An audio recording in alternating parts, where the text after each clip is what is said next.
So this is Tootsie and Twinkles.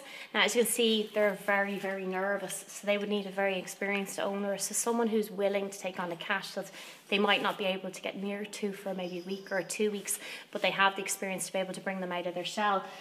These two would have to be rehomed together because they absolutely adore each other, and they're like their own little, they love each other, and they'd be very, very nervous without each other.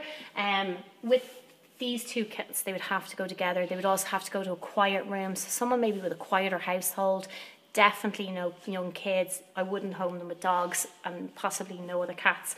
So they could go into a quiet room, get used to their environment, very, very quiet, and possibly you'd need to keep them in a little bit longer than the 6 to 8 weeks, because they are going to take a little bit of time, and if they got out the front door, unfortunately, I would just say they'd be gone.